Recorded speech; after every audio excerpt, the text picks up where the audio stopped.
ഉയർന്ന വിദ്യാഭ്യാസം, മികച്ച ആരോഗ്യ സംവിധാനം, ആരോഗ്യബോധമുള്ള ഒരു സമൂഹം, ഇതൊക്കെയാണ് കേരളത്തെ മറ്റ് സ്റ്റേറ്റുകളിൽ നിന്ന് വ്യത്യസ്തമാക്കുന്നത്. ഇതൊക്കെ തന്നെയാണ് മലയാളികളുടെ ഒരു സ്വകാര്യ അഹങ്കാരവും. Hello everyone.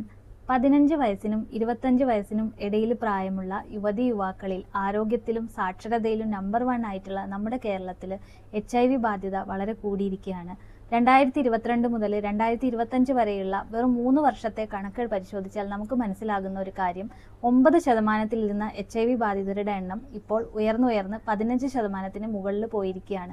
എന്തുകൊണ്ട് കേരളത്തിൽ HIV ബാധിതർ വർദ്ധിക്കുന്നു? ആരാണ് ഏറ്റവും കൂടുതൽ ഇരയാകുന്നത്?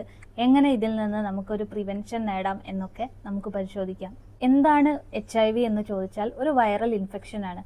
Human immuno deficiency virus. ഈ വൈറസാണ് HIV ഉണ്ടാക്കുന്നത്. അപ്പോൾ ഈ HIV ട്രീറ്റ് ചെയ്യാതിരിക്കുമ്പോഴും അതിൻ്റെ ഒരു കോംപ്ലിക്കേറ്റഡ് സ്റ്റേജിലേക്ക് പോകുമ്പോഴാണ് അത് എയ്ഡ്സ് എന്ന അസുഖത്തിലേക്ക് കൺവേർട്ടഡ് ആവുന്നത്. ഈ HIV വൈറസ് നമ്മുടെ ശരീരത്തിൽ കയറി കഴിഞ്ഞാൽ നമ്മുടെ രോഗപ്രതിരോധ ശേഷിയെ ഇല്ലാതാക്കും. അതിനുശേഷം അത് കോംപ്ലിക്കേറ്റഡ് ആയിട്ട് എയ്ഡ്സ് എന്ന കണ്ടീഷനിലേക്കും പോകും. കേരളം HIV ബാധ്യത കുറവുള്ള സംസ്ഥാനമാണെന്ന് പലർക്കും ഒരു ധാരണയുണ്ട്. പക്ഷെ അങ്ങനെയല്ല. ഓരോ മാസവും കേരളത്തിൽ HIV ബാധിതരുടെ എണ്ണം കൂടിക്കൊണ്ടിരിക്കുകയാണ്. 15 മുതൽ 25 വയസ്സിന് ഇടയിൽ പ്രായമുള്ള യുവതി യുവാക്കൾക്കാണ് HIV ബാധ്യത ഏറ്റവും കൂടുതലായിട്ട് ഈ ഒരു സമയത്ത് കണ്ടുവരുന്നത്. ഈ 2022 മുതൽ 2025 വർഷക്കാലത്തെ കണക്കാണ് ഞാൻ പറയുന്നത്. അതിൽ നിന്ന് തന്നെ മനസ്സിലാക്കാം, നമ്മളുടെ യുവാക്കളുടെ ലൈഫ് സ്റ്റൈൽസ് കാരണമാണ് ഈ HIV ബാധ്യത വരുന്നത്. എങ്ങനെയാണ് ഈ HIV ഇൻഫെക്ഷൻ പകരുന്നത്? ഇന്ന് യുവാക്കളിലാണ് ഏറ്റവും കൂടുതൽ HIV ഇൻഫെക്ഷൻസ് കാണുന്നത്. അതിനുള്ള പ്രധാനപ്പെട്ട കാരണം അമിതമായ ലഹരി ഉപയോഗമാണ്. ഈ സിറിഞ്ചിലൊക്കെ ആക്കി ലഹരി ഉപയോഗിക്കുന്ന സമയത്ത് ഒരു ആൾ ഉപയോഗിച്ച അതേ സിറിഞ്ചായിരിക്കും അടുത്ത ആളും ഉപയോഗിക്കുന്നത്. അങ്ങനെ ഉപയോഗിക്കുന്ന സമയത്ത് ഒരാൾക്ക് ഒരുപക്ഷെ HIV ഇൻഫെക്ഷൻ ഉണ്ടെങ്കിൽ അത് അടുത്ത ആളിലേക്കും ഈ സെയിം സിറിഞ്ച് ഉപയോഗിക്കുന്നത് കാരണം പകരാനുള്ള സാധ്യത കൂടുതലാണ്. ഇനി അടുത്തൊരു റീസൺ, അൺപ്രൊട്ടക്റ്റഡ് ആയിട്ടുള്ള സെക്ഷൽ ഇൻ്റർകോഴ്സ്. ഇതുവഴിയും HIV പകരാനുള്ള സാധ്യതയുണ്ട്.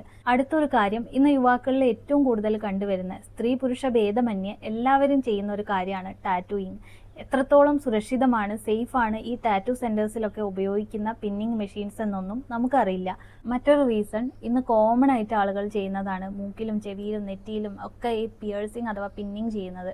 അപ്പോൾ ഇതുവഴി മൂക്കുത്തിയിടുക, കമ്മലിടുക, അങ്ങനെയുള്ള പല പിയേഴ്സിങ് ചെയ്യുന്ന സമയത്ത് ആ ചെയ്യുന്ന സ്ഥലങ്ങളിലുള്ള മെഷീൻസ് എത്രത്തോളം അവർ സ്റ്റെറിലൈസ് ചെയ്യുന്നുണ്ടെന്നൊന്നും നമുക്കറിയില്ല. അപ്പോൾ അങ്ങനെയുള്ള സാഹചര്യങ്ങളിലും ചിലപ്പം HIV പടർന്നു എന്ന് വരാം.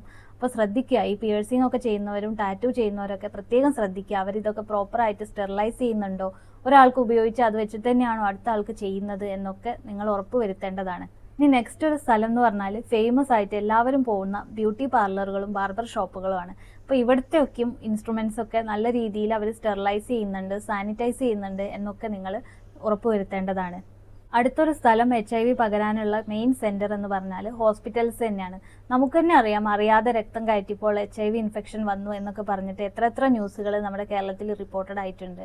അപ്പോൾ ഇതിൽ നിന്ന് തന്നെ മനസ്സിലാക്കാം, നമ്മുടെ ആരോഗ്യ മേഖല എത്ര തന്നെ വികസിച്ചു എന്ന് പറഞ്ഞാലും ഒരുപാട് പരിമിതികൾ ഇപ്പോഴും ഉണ്ട്. അപ്പോൾ ഇങ്ങനെയൊക്കെയും HIV പല ആളുകൾക്കും വരുന്നുണ്ട്.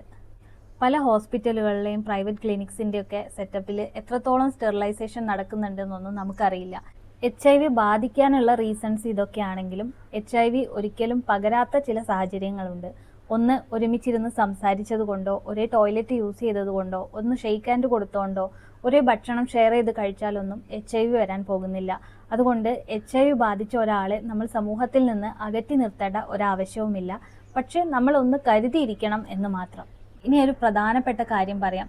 ഒരു പക്ഷേ നിങ്ങൾ HIV എക്സ്പോസ്ഡ് ആയി എന്ന് നിങ്ങൾക്ക് തോന്നുകയാണ്, അതായത് ഒരാൾ സിറിഞ്ചു നിങ്ങൾ ഉപയോഗിച്ചു അവർക്ക് HIV ഉണ്ടെന്ന് നിങ്ങൾ അറിയുകയാണെങ്കിൽ എത്രയും പെട്ടെന്ന് ചെയ്യേണ്ട കാര്യം വിതിൻ 72 hours എന്നാണ് പറയുക. പക്ഷേ എന്നാലും എത്രയും പെട്ടെന്ന് ചെയ്യേണ്ട ഒരു കാര്യം എന്ന് പറഞ്ഞാൽ ആൻറ്റി റിട്രോവൈറൽ ആയിട്ടുള്ള ഇഞ്ചെക്ഷൻസ് എടുക്കുക എന്നുള്ളതാണ്. എത്രയും പെട്ടെന്ന് ട്രീറ്റ്മെൻറ്റ് സ്റ്റാർട്ട് ചെയ്യുകയാണെങ്കിൽ അത് കൂടുതൽ സ്പ്രെഡ് ആവാതെ വൈറൽ ലോഡ് നമ്മുടെ ബോഡിയിൽ കുറച്ച് കൊണ്ടുവരാൻ നമുക്ക് സാധിക്കും. ഇനി HIV പരിശോധനയും ചികിത്സയും എങ്ങനെയാണെന്ന് നോക്കാം.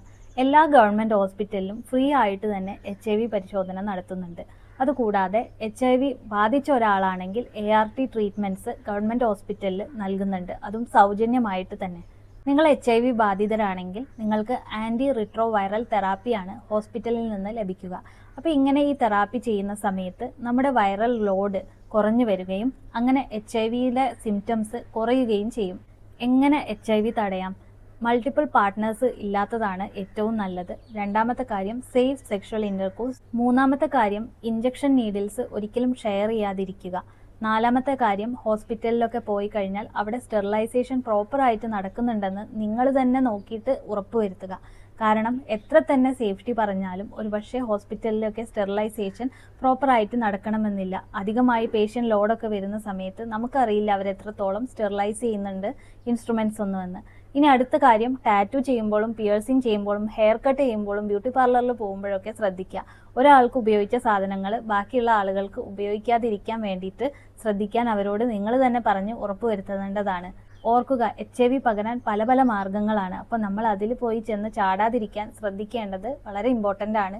അതുകൊണ്ട് ഇതൊരു വ്യക്തിഗത പ്രശ്നമായിട്ട് എടുക്കാതെ ഇതൊരു സമൂഹത്തിൻ്റെ മൊത്തം ബാധ്യതയാണെന്ന് കണ്ടുകൊണ്ട് നമുക്ക് HIV പ്രിവെൻറ്റ് ചെയ്തേ മതിയാവൂ. ഇല്ലെങ്കിൽ നമ്മുടെ നിരപരാധികളായിട്ടുള്ള HIV ബാധ്യത ഇല്ലാത്ത ആളുകൾക്ക് വരെ HIV സ്പ്രെഡ് ആവാനുള്ള സാധ്യതയുണ്ടാകാം. ഇനി ഒരു സാഹചര്യത്തിൽ നിങ്ങൾക്ക് മനസ്സിലാവുകയാണ് നിങ്ങൾക്ക് HIV ഇൻഫെക്റ്റഡ് ആയി എന്ന്. അപ്പോൾ അങ്ങനെയാണെങ്കിൽ മനസ്സിലായ എത്രയും പെട്ടെന്ന്, അതായത് ഒരു HIV വൈറസ് നമ്മുടെ ബോഡിയിൽ കയറിയിട്ടുണ്ടെങ്കിൽ 72 മണിക്കൂറിൻ്റെ ഉള്ളിൽ അത് റിപ്പോർട്ട് ചെയ്ത് അതിനുള്ള ട്രീറ്റ്മെൻറ്റ് എടുക്കുകയാണെങ്കിൽ HIV വൈറൽ ലോഡ് ശരീരത്തിൽ സ്പ്രെഡ് ആവുന്നത് കുറയ്ക്കാൻ സാധിക്കും. 72 അവർ എന്ന് പറഞ്ഞത് ഒരു കണക്ക് മാത്രമാണ്. ഈ ഇൻഫെക്ഷൻ വന്നു എന്ന് അറിഞ്ഞാൽ തന്നെ നിങ്ങൾ പോയിട്ട് ഇഞ്ചക്ഷൻ എടുക്കുകയും മെഡിസിൻസ് എടുക്കുകയും ചെയ്യേണ്ടതാണ്. ഇനി HIV ബാധിച്ചിട്ടുള്ളത് ഒരു പ്രഗ്നന്റ് ലേഡിക്കാണെങ്കിൽ അവരും പാനിക് ആവേണ്ട ആവശ്യമില്ല. അവരുടെ കുട്ടിയിലേക്ക് സ്പ്രെഡ് ആവാതിരിക്കാനുള്ള മെഡിസിൻസ് ഉണ്ട്. അതുപോലെ തന്നെ കുഞ്ഞ് ജനിച്ചു കഴിഞ്ഞാലും കൊടുക്കേണ്ട മെഡിസിൻസ് ഉണ്ട്. അതുവഴി കുട്ടിക്ക് HIV വരാതെ തന്നെ പ്രിവെൻറ്റ് ചെയ്യാൻ സാധിക്കും. ഓർക്കേണ്ട ഒരു കാര്യം, ഈ HIV ആണെങ്കിലും എയ്ഡ്സ് ഒക്കെ ആണെങ്കിലും വളരെ സീരിയസ് ആയിട്ടുള്ള ഹെൽത്ത് കണ്ടീഷൻ തന്നെയാണ്. ഒരിക്കൽ നമ്മുടെ ബോഡിയിൽ ഈ വൈറസ് എൻട്രി ചെയ്ത് കഴിഞ്ഞാൽ നമുക്ക് അതിൽ നിന്ന് പൂർണ്ണമായിട്ടുള്ള ഒരു മോചനം കിട്ടുകയില്ല. അപ്പോൾ നിങ്ങൾ ആലോചിക്കേണ്ടത്, നമ്മൾ ഹെൽത്ത് സെക്ടറിൽ എത്രത്തോളം മനുഷ്യൻ ഇമ്പ്രൂവ് ആയി എന്ന് പറഞ്ഞാലും ഈ HIV പോലെയുള്ള അസുഖത്തിനൊന്നും ഇതുവരെ പ്രോപ്പർ ആയിട്ടുള്ള ഒരു മെഡിസിൻ കണ്ടുപിടിച്ചിട്ടില്ല. ആൻറ്റി റിട്രോവൈറൽ തെറാപ്പി ഉണ്ടെങ്കിലും നമുക്ക് വൈറൽ ലോഡ് കുറയ്ക്കാൻ മാത്രമേ സാധിക്കുന്നുള്ളൂ. അതുവഴി പ്രോപ്പറായിട്ട് കംപ്ലീറ്റ് 100% HIV രോഗം മാറുന്നേ ഇല്ല. അപ്പോൾ ഇതിൽ നിന്ന് തന്നെ മനസ്സിലാക്കാം, HIV ബാധിക്കാതിരിക്കേണ്ടതും HIV ആളുകളിലേക്ക് സ്പ്രെഡ് ആവാതെ പോകേണ്ടതും ഒരു സമൂഹത്തിൻ്റെ മൊത്തം ഉത്തരവാദിത്തമാണ്. ഒരാൾക്ക് സ്പ്രെഡ് ആയി കഴിഞ്ഞാൽ നമുക്കറിയാം, കൊറോണയൊക്കെ ഒരാളിൽ നിന്ന് അടുത്ത ആളിലേക്ക് എത്രത്തോളം സ്പ്രെഡ് ആയിട്ടുണ്ടായിരുന്നു. നമ്മളെ സമൂഹം ഒരുമിച്ചിരുന്നുകൊണ്ടാണ് ഈ കൊറോണനെയൊക്കെ നേരിട്ടത്. അതുപോലെ തന്നെയാണ് HIV ഒരാളിൽ നിന്ന് മറ്റൊരാളിലേക്ക് സ്പ്രെഡ് ആവാതിരിക്കാനും ഒക്കെ തന്നെ നമ്മൾ ഓരോ ഇൻഡിവിജ്വലും തീരുമാനിക്കണം. എങ്ങനെ സ്പ്രെഡ് ആവാതിരിക്കാം, എന്തൊക്കെ പ്രിക്കോഷൻസ് എടുക്കാം, എങ്ങനെ HIV ഉള്ള ആളുകളെ സമൂഹത്തിൽ നിന്ന് ഒറ്റപ്പെടുത്താതെ ജീവിക്കാം എന്നൊക്കെ നമ്മൾ പ്രത്യേകം ശ്രദ്ധിക്കേണ്ടതാണ്. ജീവിത സാഹചര്യങ്ങൾ കാരണം അറിഞ്ഞോ അറിയാതെയോ HIV ബാധിച്ച ആളുകളെ നമ്മൾ ഒരിക്കലും ഒഴിവാക്കുകയോ ഒറ്റപ്പെടുത്തുകയോ ഒന്നും ചെയ്യരുത്. അവർക്ക് മാനസിക ആരോഗ്യവും ഒരു പിന്തുണയൊക്കെ നൽകേണ്ടത് നമ്മുടെ ഓരോ ആളുകളുടെയും ഉത്തരവാദിത്തമാണ്. സ്വയം അസുഖബാധിതരാവാതെ നോക്കേണ്ടത് നമ്മുടെ സ്വന്തം ഉത്തരവാദിത്തമാണ്. അതുപോലെ തന്നെ ബാധിച്ച ആളുകളെ കെയർ ചെയ്യേണ്ടതും നമ്മുടെ ഉത്തരവാദിത്തമാണ്. ഇത് ചെറിയ അറിവില്ലായ്മയും തെറ്റായ ഒരു ജീവിത ശൈലിയും നമ്മുടെ ജീവിതം തന്നെ മാറ്റിമറിച്ചേക്കാം.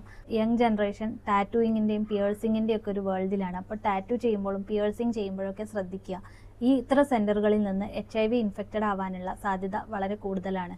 ഐ ഹോപ്പ് ഈ വീഡിയോ നിങ്ങൾക്ക് യൂസ്ഫുൾ ആയിട്ടുണ്ടാകും. യൂസ്ഫുൾ ആയിട്ടുണ്ടെങ്കിൽ എൻ്റെ ചാനൽ സപ്പോർട്ട് ചെയ്യാനും സബ്സ്ക്രൈബ് ചെയ്യാനും മറക്കരുത്. And thanks for watching.